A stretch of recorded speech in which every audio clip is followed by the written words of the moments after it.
वर्षा ऋतूच्या आगमनाबरोबर कास पठाराला नवसंजीवनी मिळते.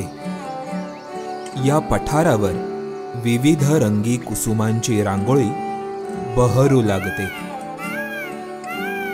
कोच वनस्पतींची जागा आता कीटकभक्षी वर्षायू वनस्पतींनी घेतलेली असते. पठारावरील छोट्या छोट्या तळ्यांमध्ये पाण्याचा संचय होऊ लागतो. याच छोट्या तळ्यामधून कुमुदिनीची फुलं डोकं वर काढतात. तेवढ्यात याच तळ्यामध्ये काही पाणतुरे वाऱ्यावर डोलताना दिसतात. इंग्रजी वाय अक्षरासारखे दिसणारे हे पाणतुरे चटकन आपलं लक्ष वेधून घेतात. गोड्या पाण्यात वाढणाऱ्या अपोनोगॅटॉन या कुळातील ही वनस्पती आहे सातारा वायतुरा. अपोनोगॅटॉन कुळातील काही प्रजातींचा समावेश हा संकटग्रस्त प्रजातींच्या यादीत होतो.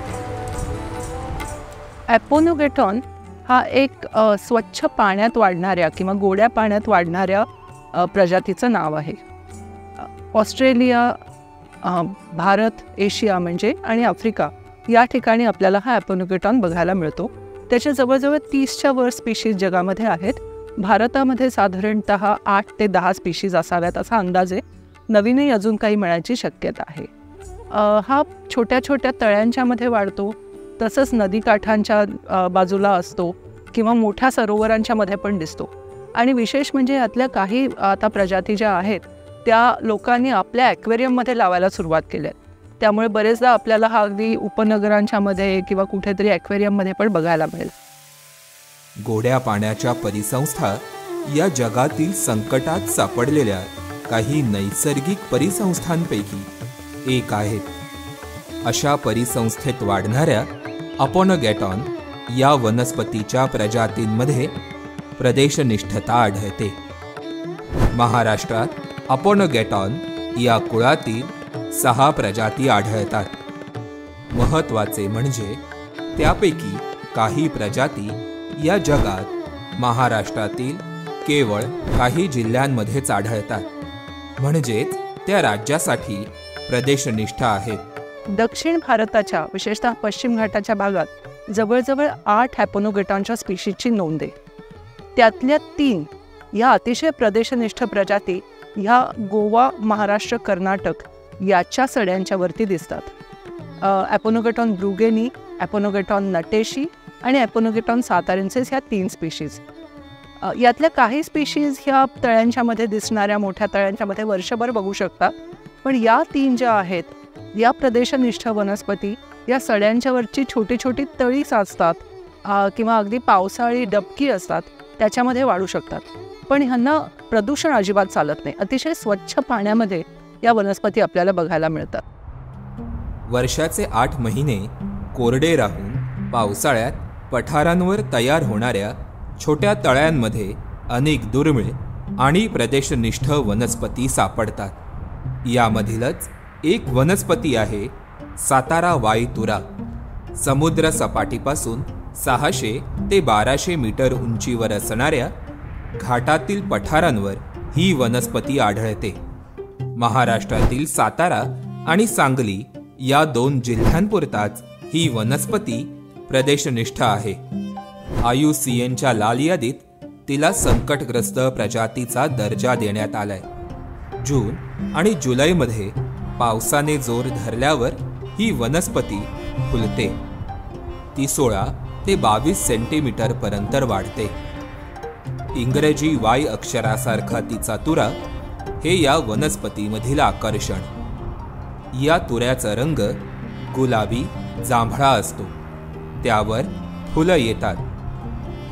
2012 मध्ये जेव्हा फ्रेश वॉटर स्पीशीजची आम्ही असेसमेंट चालू केली तेव्हा याची निवड केली आणि याच्यासाठीचं लागणारा सगळी माहिती माझ्याकडे तेव्हा उपलब्ध होती.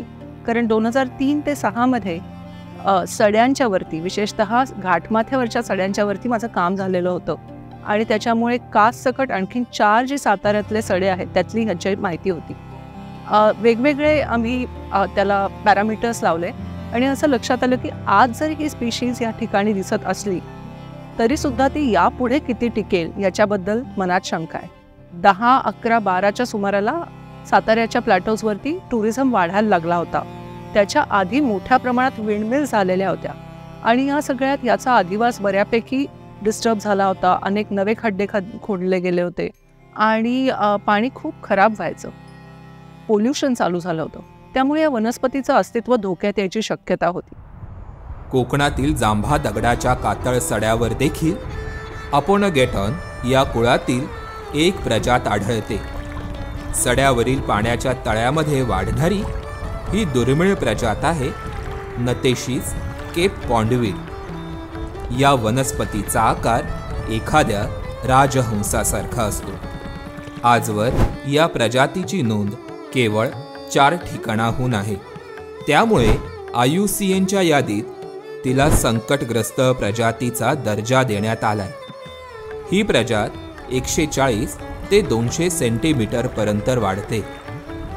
राजापूर तालुक्यातील करेल येथील सड्यावर ही प्रजात पानतळवनाच्या तळ्यांमध्ये आढळते. एखाद्या प्रजातीचं IUCNचं मूल्यांकन पूर्ण होणं म्हणजे तो शेवट नसून ती सुरुवात असल्याचं मत संशोधक मांडतात. रेड लिस्टसाठी असेसमेंट होते तेव्हा त्याच्यासाठी वेगवेगळ्या तऱ्हेची माहिती लागते. त्यातला जो फील्डवरून लागणारा डेटा असतो म्हणजे किती वनस्पती आत्ता आहेत, किती त्याचे इंडिव्हिज्युअल्स आहेत, हा डेटा अवेलेबल होता. पण त्याचबरोबर ह्या भागाला किती थ्रेट्स आहेत, काय तऱ्हेचे धोके संभवतात, त्याचा परिणाम कसा पूर्वी झालेला आहे आणि यापुढे कसा होईल याचा सगळ्याचा विचार करून मग याचा निर्णय घ्यायचा असतो. संकटात सापडलेली गोड्या पाण्याची परिसंस्था ही आता अनेक जीवांबरोबर अपोनोगेटॉन या वनस्पतीसाठी देखील धोक्याची घंटा आहे. त्यामुळे अपोनोगेटॉन कुळातील या प्रदेशनिष्ठ प्रजातीचा ठेवा जपणं फार गरजेचं आहे.